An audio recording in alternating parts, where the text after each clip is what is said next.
Well, g'day guys. Welcome to Talking Luft. I'm Mitch Docker. This is Life in the Peloton, and the podcast this year is being brought to you by our partners, MAAP. Loving working with these guys over at the podcast, but also outside as well. We have got a special episode for you guys this week. Milan, San-Remo's most influential top 6. This is a new idea that we're trying over here at Talking Luft. Well, I just thought it'd be fun to do because San-Remo is around the corner, and I'm going to be chatting with Dave McKenzie to unpack the race, the top 6. This is a special idea. It's fun. It's really fun. I really love the idea, and we have a lot of fun in the podcast in all Talking Luft style. The podcast is also being brought to you by Pillar. And Pillar is a sports micronutrition company that started in Australia, developing products that intersect between pharmaceutical intervention and sports supplements for athletes.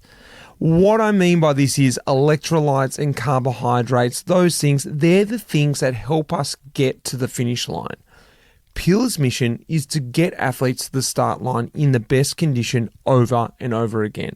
So what I mean by that is I'm using Pillar's triple magnesium, and it's really changed my sleep.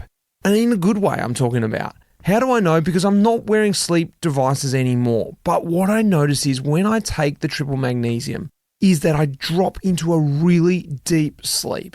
I wake up like I've been in a slumber, but very quickly I feel alert and awake like I've had a deep sleep. If you're wearing sleep devices, you're going to be able to track that and notice what I'm talking about. You don't need to take my word for it, but you can feel it. You can definitely feel it when you have it and also when you don't have it. I've been taking it about 30 minutes before bed each night, and I like to prioritize my sleep not only for my physical body, but also for my mind and my emotional body. If you would like to try Pillar today, head over to pillarperformance.shop and use the code LITP for 15% off your first order, or for the USA listeners, head across to thefeed.com/pillar. Check it out, guys. This is a no-brainer. Good sleep, good recovery. It's really simple, and the triple magnesium does it all for you. No tricks about it. Well, guys, I'm going to keep it short and sharp this time. Sit back and enjoy San-Remo's most influential top 6.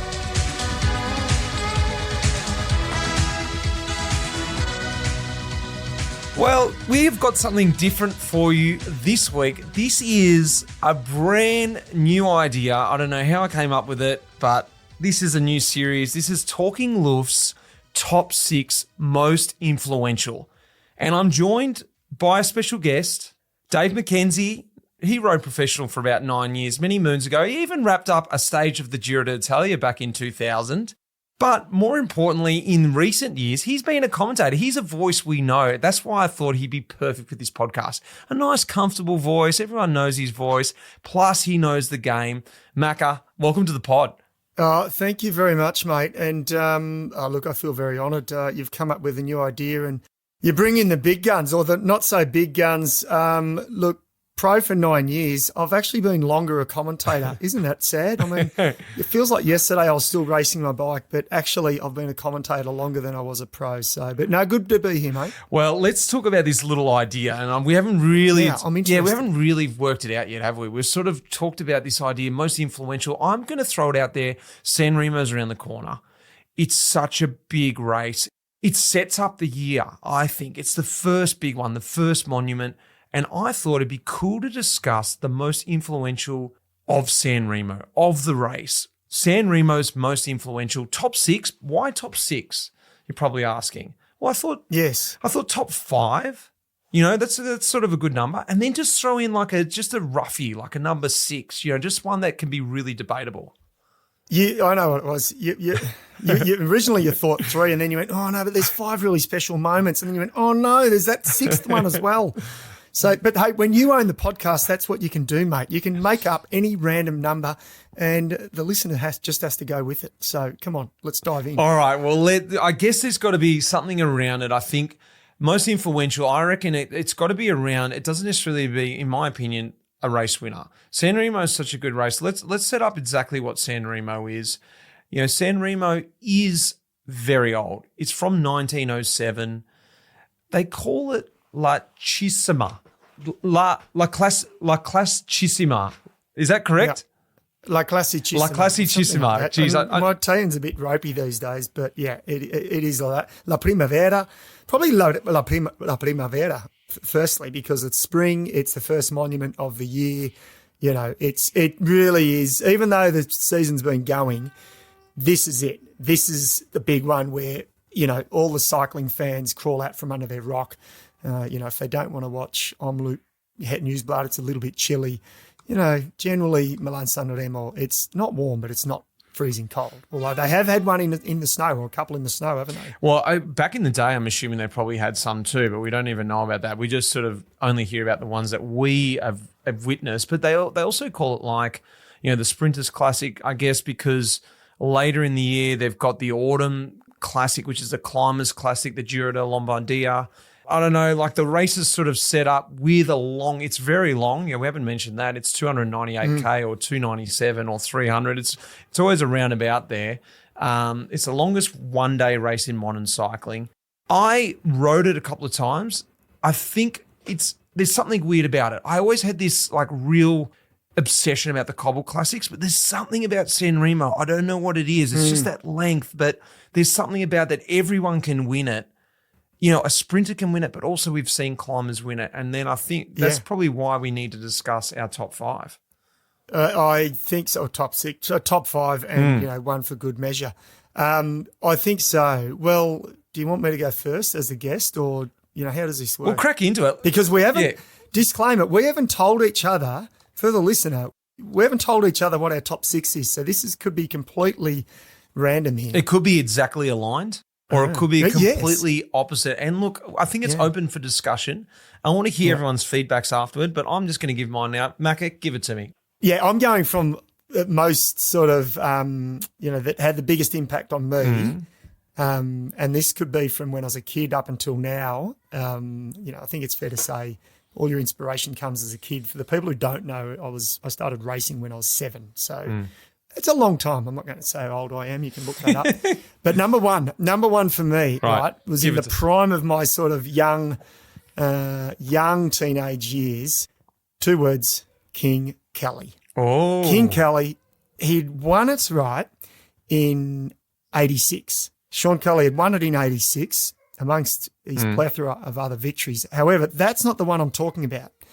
It was the one in 1992. Tell us about it. At age 36.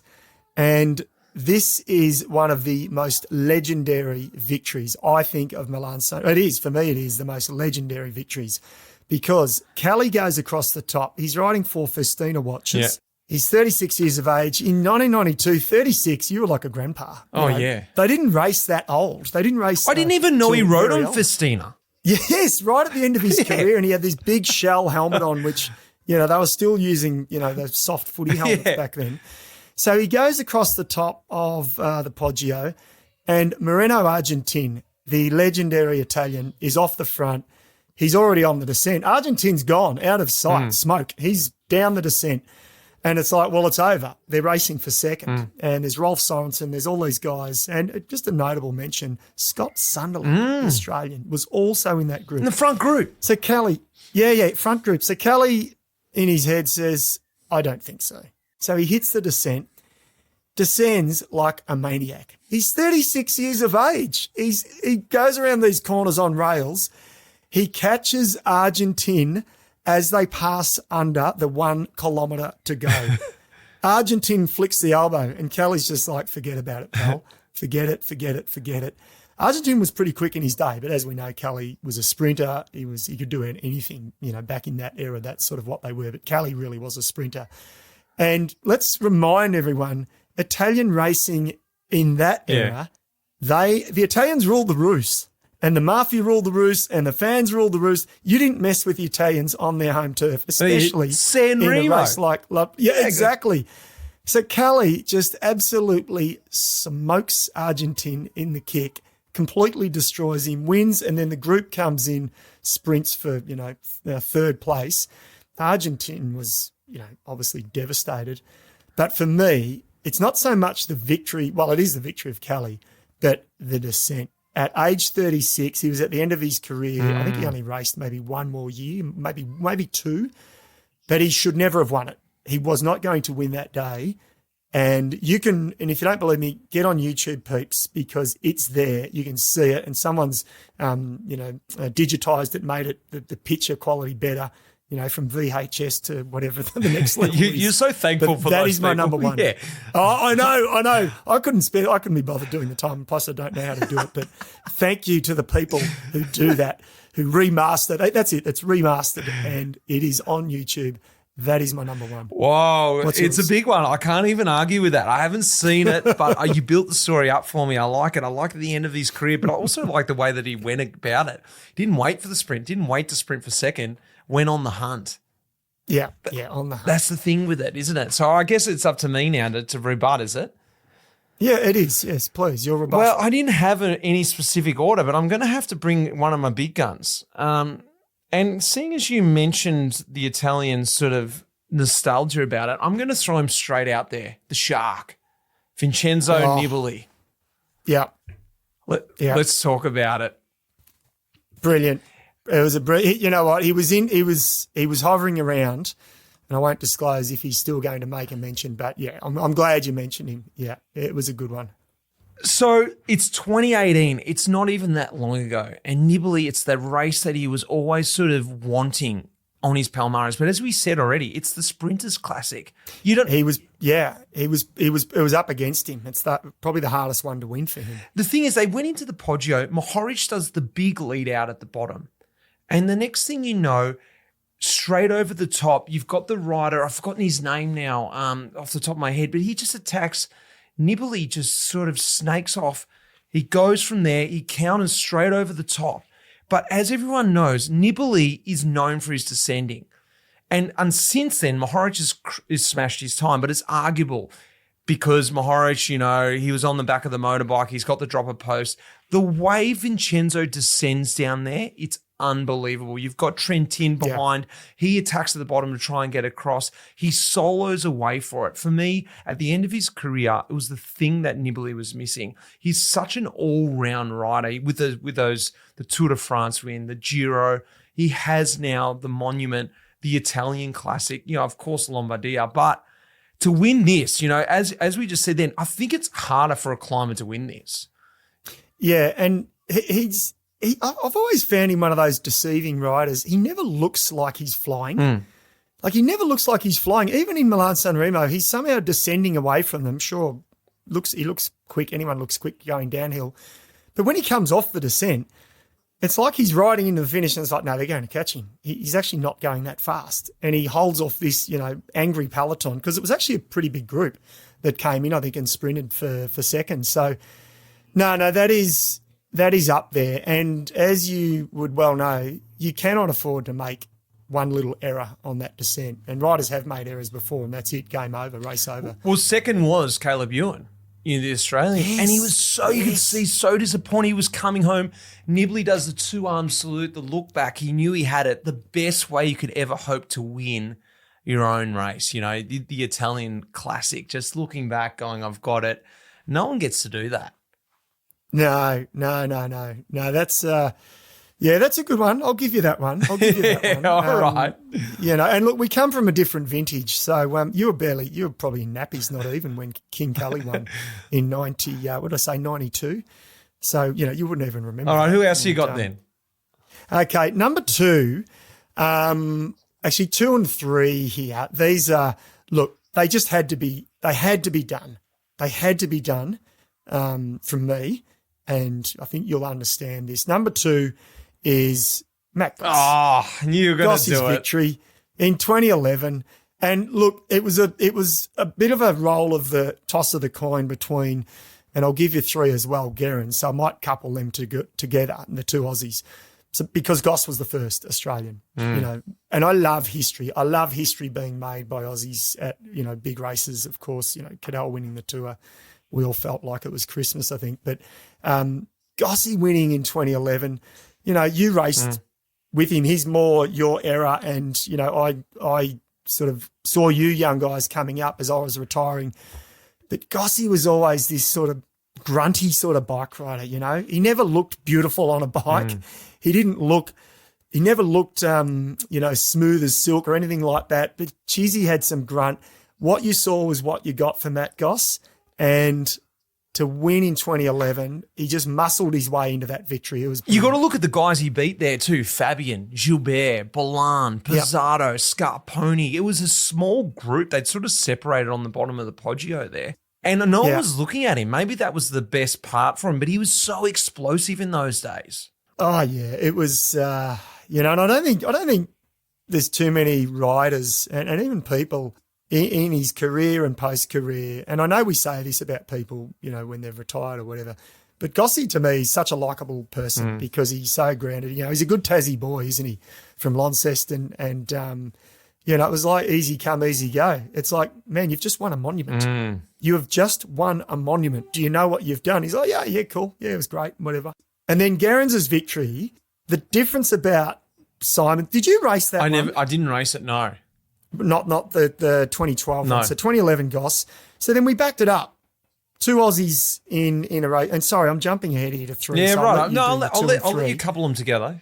The brilliant part about Simon's victory was he had to hold something like, you had to accelerate 2,000 watts out of each hairpin to hang on to Fabian's wheel for one.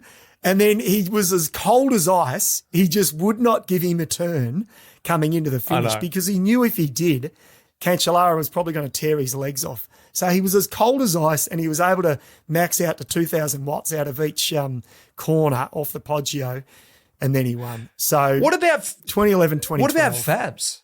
2011 second, 2012 second. How much does that hurt? He blew. To me, he massively blew 2012. Yeah. I mean, Gero was cold as ice, and if you have 3 guys being as cold as ice, because I think it was Nibley there, well, they would have got caught.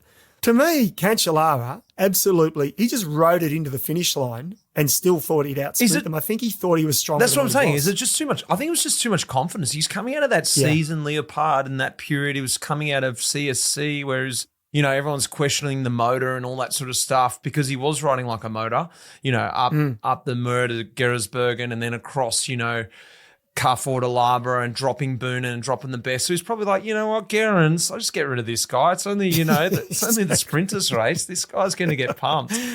Yeah, where's he from? Mansfield? Like, jeepers, seriously, where even is that? He was saying to himself. And, I think something that needs to be brought into that is, it's the first year of Green Edge, the start of a team and the pressure's building. Gerrans saved the day at the Australian Championships. He essentially saves the day again with that win. I'm not saying the team was sort of in trouble then, but that allowed the team to relax a bit. It's like, hey, we've just won a monument in our first year. And I was going to say, and actually we talked about this just the other night in the commentary, Matty Keenan and I, it's like teams go a whole career and don't win a monument. Teams go a whole career and don't win a stage at the Tour de France. And suddenly, in their first year of existence, Green Edge go, oh yeah, monument, won, down, done, tick, box ticked, on to the next one. Like it was incredible, really. And you got to remember that, like, how valuable a rider he was with that. I wonder when you say that now, Gossie came into the team, and we're drifting off the topic now, previous winner, and then, Gerrans sort of surpasses that. Do you reckon there's anything with that? Or is just sort of like, great, I'm sort of happy that my teammate won? Oh, come on, mate. You're closer to that bubble than I am. Yeah. No, I don't think so. I think Gossie's career peaked early and dropped off, I guess quicker. So he retired sort of younger, didn't he, than someone like Simon Gerrans. And Gero's victory, that was the start of his sort of, beautiful period as an athlete, wasn't it? Where he just, he went on to win Liège, he wore the yellow on stages of the Tour. Like I think there was a period there where he was ranked number 1 in the world, and those 2 monuments that he did win, he beats Valverde in one at Liège and he beats Cancellara, 2 of the best in the world at the time. I'm going to try and, seeing as we're talking about this era, I'm going to slot one in. Okay. Mark Cavendish, 2009, in the 100th edition of San-Remo, his first attempt wins San-Remo, and in an epic edition, Hausler second, Hushoff third.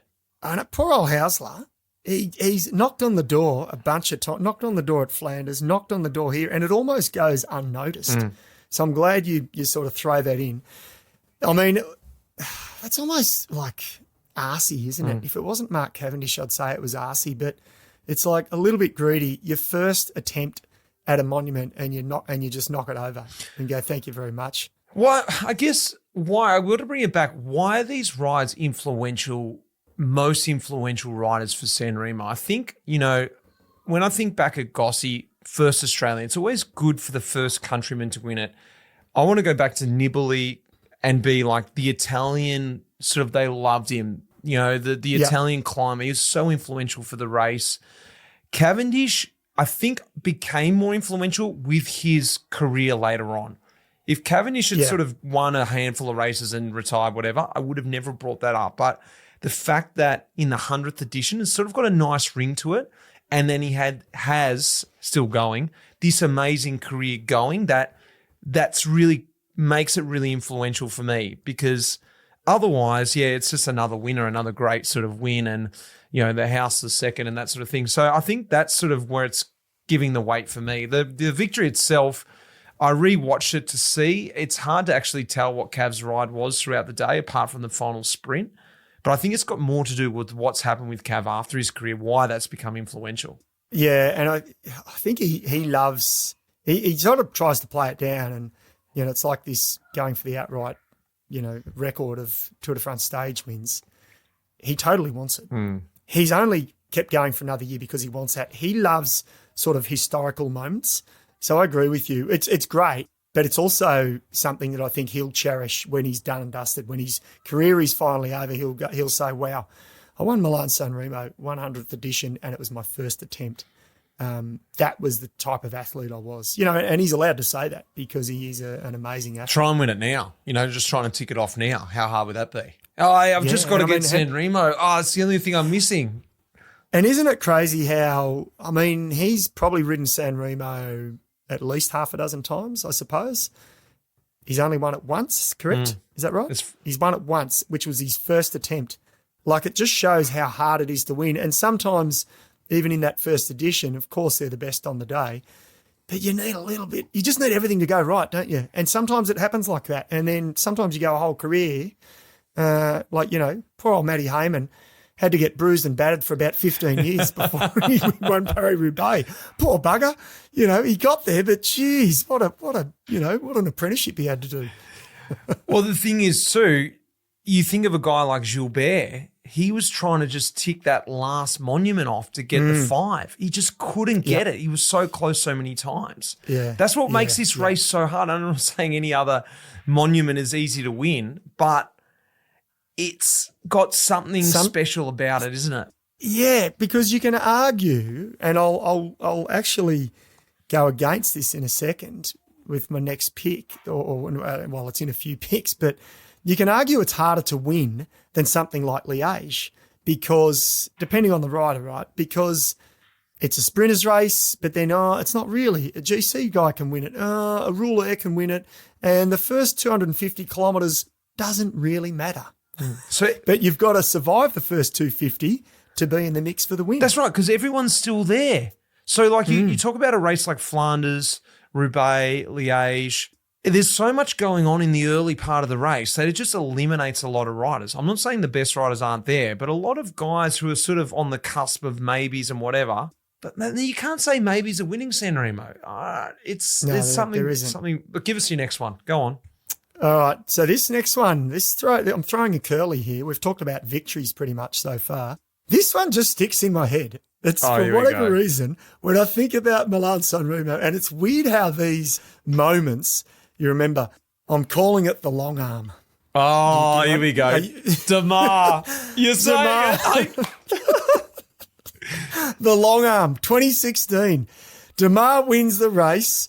He wins the race. I had to go back. I looked at Vision. Couldn't see any Vision. I think Damar he's got like half a dozen tech people in a room deleting Vision still off YouTube. Apparently, allegedly. So Damar wins. And then of all the nations, right, it was 2 Italians who basically dobbed him in and said, I saw him taking a sling off his own team car. But I think they said he was taking the sling on the descent. not on the climb. It was actually on the descent or across the top. He was off the back and he was trying to, rejoin. And so there was a couple of riders, there was at least two, maybe a few more. But, they had no vision. They had two riders' word, but it was all done and dusted. By then, Demar's popping the champagne. So and that was it. He'd won. In case anyone doesn't know the story, set it up. So it's allegedly that he got towed up. His Strava time is the fastest time up the Poggio. Never can be touched. Well, he's since deleted apparently his Strava from that day. So this is so it's 2016. We're going back 9 years ago almost. So, but that's right. He allegedly took a tow from his own team car. No vision. There's a photo. I think there is a photo somewhere. And he wins the race. There was a nasty crash, a crash in the last 300 metres. I think it was the Colombian sprinter who was looking like, the commentators were talking about Gaviria? He was going to win. Gaviria. It was Gaviria, I think. Yeah, he crashes in that last little chink in the road, sort of 300 metres out. And Demar just sort of slots off the wheel, wins the bike race, and then takes the com up Poggio as well. Yeah, all this innuendo comes out later, but for whatever reason, that just sticks in my head when I talk about moments of Milan San-Remo. That's one of them. So wait, how many have you got now? You've named Gossi, Guerrero, Demar, and Kelly. Yeah, four. Right. Yeah. I've named Nibali, Cavendish, and you stole my Gossi. He was my number one. Oh, I stole your Gossi. Okay. So I'm going to slot in with a real epic rider, 4-time winner, Eric Zabel. But I'm not slotting him in for his victory. I'm slotting Zabel in for his 2004 edition when he's beaten by Oscar Freire. He's beaten by 3 centimetres as he salutes for his 5th win.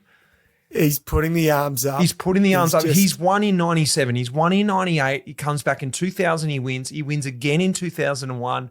2004, he's like, boom, I've got it 5 times. Ferrer sneaks underneath him and takes the victory. Can you imagine? I remember as a young cyclist, as I came through, seeing that photo and getting told, don't do an Eric Zabel. You sprint to the line and you don't salute until you're across the line. Can you imagine losing San-Remo? Yeah, he's in, and unfortunately for Zabel, he's in our coaching textbooks around the world. That's what not to do. He's, clause number 6.4, the Eric Zabel. It's sort of like the Stephen Bradbury, but the opposite. Don't do that. And I was about to say everyone's done it once. I can say it never happened to me, but we do. Sure, between us, we know a bunch of riders in smaller races and mid-sized races, but a monument of all the bike races. I mean, it's actually insane, isn't it? And I think fair to say, because it was close. It was, as you said, it was like a couple of inches, 2 or 3 inches. He would have won if he hadn't have thrown his arms in the air. If he had just waited even half a bike length later, he would have won the race. It's pretty almost a guarantee. He's second in 2009 and second in 2004, potentially a 6-time winner. Can that lead me into my next choice? Yes, yeah. Because I think you so. doubled up. Let me double up. I did. This is my number 5. I can't go past him. I hope I haven't stolen it from you. 7-time winner, Eddie Merckx. I couldn't pick an edition. I don't know all of his editions. I just had to make mention of the great, the cannibal. Yep. The guy who's only won. Guy's won 5 of the monuments, 7 times San-Remo. You haven't stolen it, and so I'm glad you picked it though, because it's a tough one. And you're right, it's actually all about the number. On the same, it's like I'd have to go back and look at them, but there's probably not vision of all of them, somewhere on the internet. But it is literally about the 7. Like, it's phenomenal to win 7. Yeah, it is hands down. Hands down, he is, to me, still one of the greatest. And, eras are different, etc. It was European racing, it wasn't global cycling then. We didn't have all of the other nationalities that were, flooding into Europe. But it doesn't matter. It was what it was. And to win 7, not even have a bad day, of those 7. Not be sick, not be this, not be that, or maybe he was crook on a couple of them and he still won. I mean, that's how good he was. I'd argue now, thinking about San-Remo and talking about Zabel and also Oscar Freire, who also won 3 editions himself, it is actually, if we have to pick a rider that it suits the most, it's actually that style of rider, that sprinter who can just get over one more. Yeah, not quite a purist. Yeah, so going back, Gero sort of randomly suited the race. He had a kick, maybe not as much as those guys, but he was never going to get dropped on the Poggio. I mean, it just shows, digressing, Gero's versatility too. Like he wins arguably, I'm saying, hope in quotation, the easiest monuments, which we've already established it's not. But in terms of terrain, Milan San-Remo goes to arguably the hardest in terms of terrain, Liège, and wins that as well. Like that's other end of the scale in terms of the monuments. The other 3 are different in their own right. But, it just shows, again, the nuances of Milan San-Remo. But I think it's evolving and changing too over the generations now, and that's why we see these little different winners, and possibly now is the most exciting period because it still throws it up that a Grand Tour winner, like a Tour de France winner, can win Milan San-Remo, and on the same year, a Mark Cavendish or a sprinter, Caleb Ewan, can also win it. That's what's good about it. Give it to me. Give me a number 5. Okay, I've got another doozy. Another Here we doozy. go. Have you got a nickname? And it's not. So this guy won the race. He won. What's the your race, number right? 6 going to be then? If these are your doozies, the 6 is a good one. The 6 is a tribute one. Yeah, but this is a doozy. So he won the race. I can't even tell you when he won it. I don't care because all I know is Little Onions threw his bike through the back of the car in 1992. Mario Cipollini. I was going to pick him. Onions. God, yeah. Yeah, Mario Cipollini, 1992. I swear to God, when you sort of told me the premise of this discussion, I searched the web far and wide last night, and I'm like, hang on a minute, did I dream this? Did this actually not happen? Finally, I found one photo of Cipollini's bike. It was back in like the race director's car. So the car has gone across the line. They're obviously not sprinting in for the win because if Chippo had won, or if it had been a sprint, he probably would have won even in 1992. So he cracks the shits. And because the cars literally gets jammed across the finish line, and back then there wasn't the OH&S and regulations that now we have.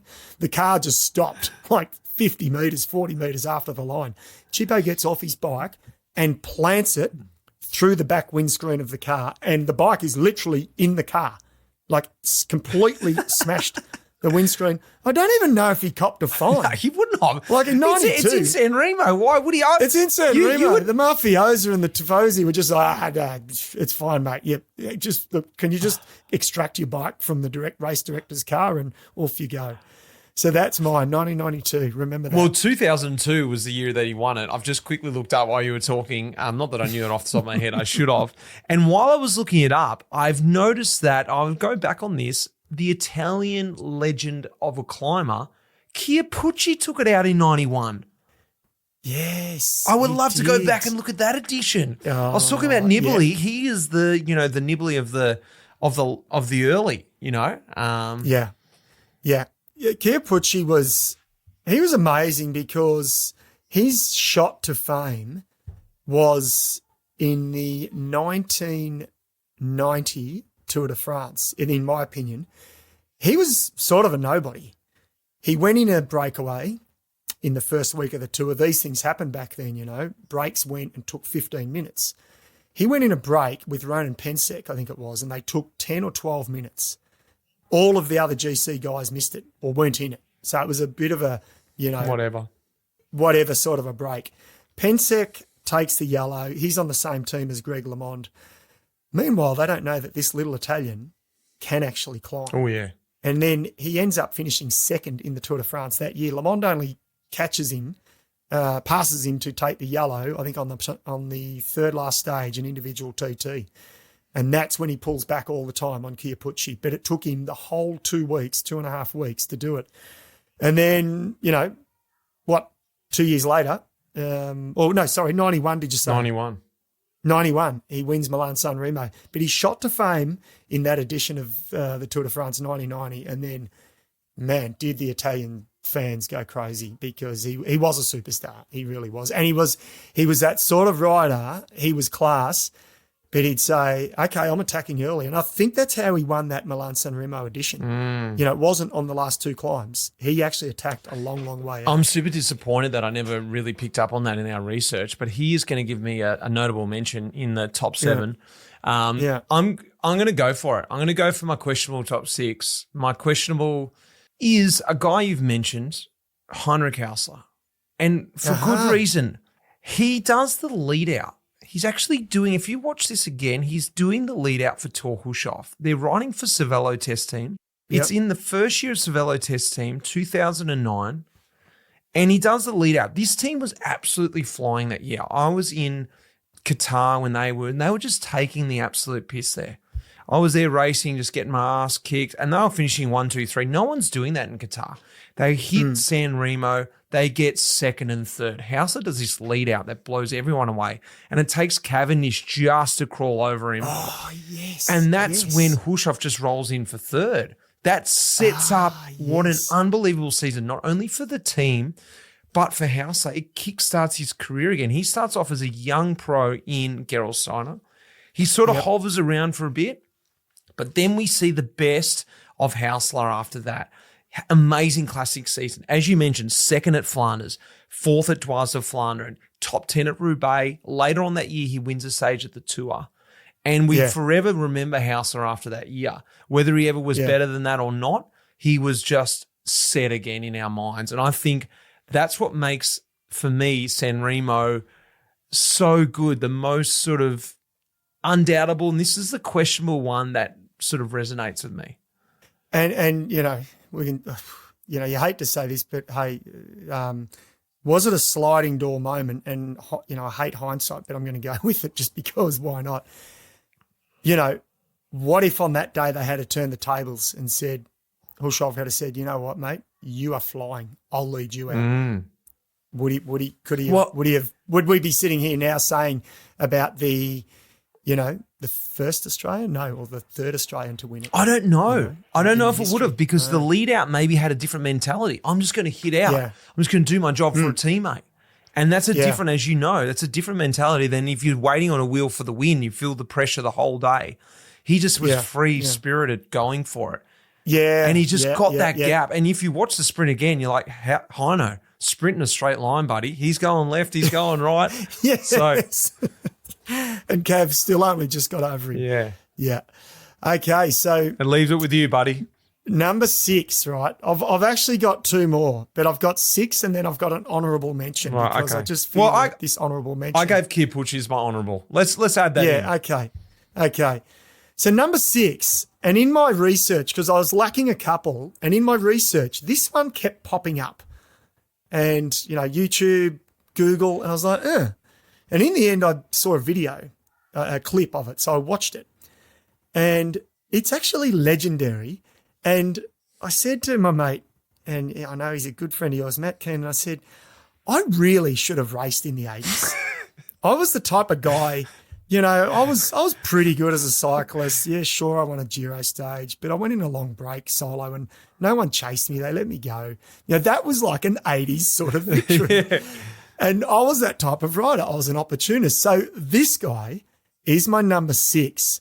And I tip my hat to him. The year is 1982. Okay. His name is Marc Gomez. He's French. He's not Spanish. His parents were Spanish, but he's French. Marc Gomez, 1982. He is approximately 10 days into his professional career. Oh. He's just turned professional. Neo. Right? 10 days. 10 days. He's Neo. He's still in nappies. I can't believe it. He's got the nappies on at the start line. EB. They go down the road and bang, breakaway goes within the first 20-odd kilometres. 20 kilometres into 290, 20-odd riders go up the road. Anyway, it dwindles down. They get down to the last 2 climbs and he's with another Frenchman, compatriot, Alain Bondu, who was actually quite a good cyclist. I think he rode for Renault at that time. So there's 2 of them left and on paper, you would have said Bondu was going to win. If it come to a sprint finish, and even on the climb, Bondu would drop him or outsprint him either way. But wow, what a great performance by this Marc Gomez. However, Bondu, somehow, there's only two of them left, he somehow manages to crash on one of the descents, takes himself out. Gomez then rides solo up the final climb, down the descent, into the finish, and wins by about 2 minutes. Did he crash on the Cipressa? Yeah, I think so. Yeah, crashed on the Cipressa. So Gomez rides the final climb, descends. 2 minutes? Keeps it upright. He would have just cruised down the Poggio. Loved it.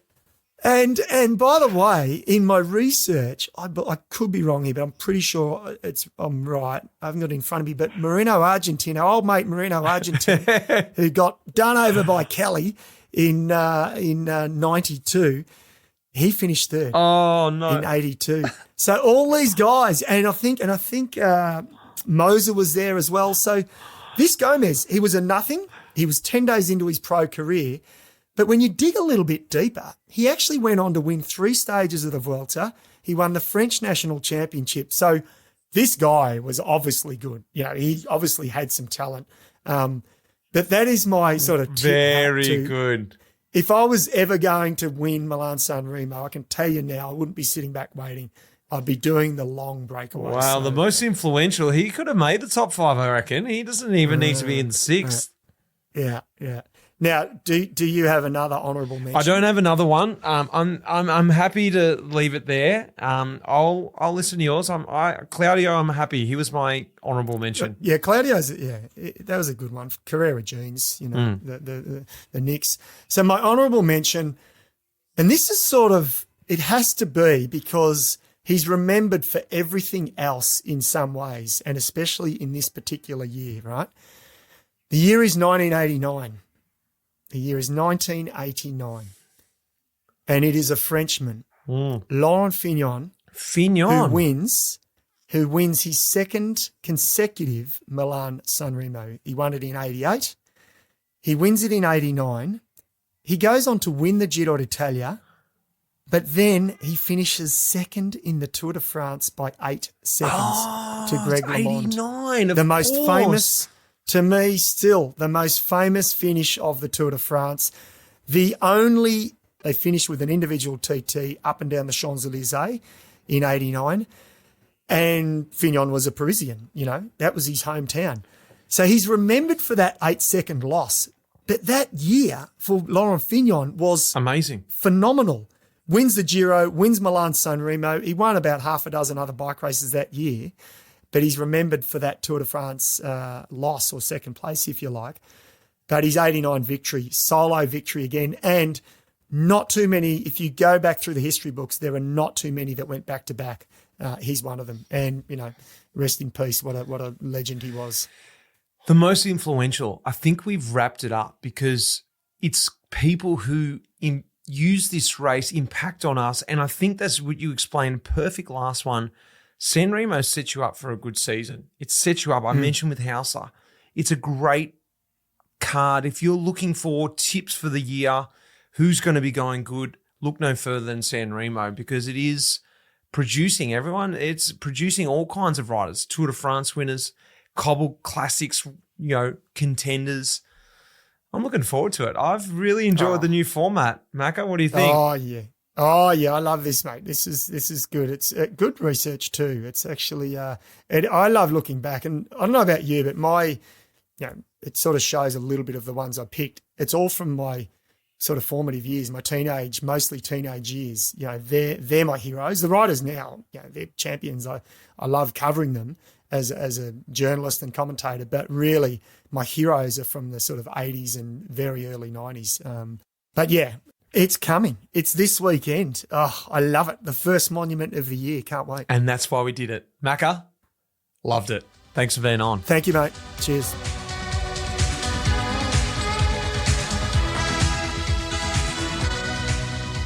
Well, what did you think? Send in your letters. I love to hear what you think. Who do you think should have made the top 6? Who should have made the top 5, more like it? because this is going to be a discussion point, and we're going to continue in this way for Talking Luft for a few more episodes this year. I really like this idea. I really like sort of unpacking who thinks they should make the top 5 or the top 6, throw in a roughie as well. It's fun. I really like this new direction, and I'm having a little bit of fun with it. Let me know what you guys think. A big thanks to our partners in the podcast, MAAP, of course, Red Bricks Media, who helped put this episode together as well, and the Life in the Peloton team behind the scenes to help you bring everything that you see and hear with Life in the Peloton. Guys, it's happening. A massive episode next week. Massive. Tom Boonen. He is going to be on Life in the Peloton next week. Hang in. That is coming straight for you. I say no more. Guys, until next week, thanks for listening. That iconic music in this episode was composed by none other than the legend, Pete Shelley. Cheers, mate.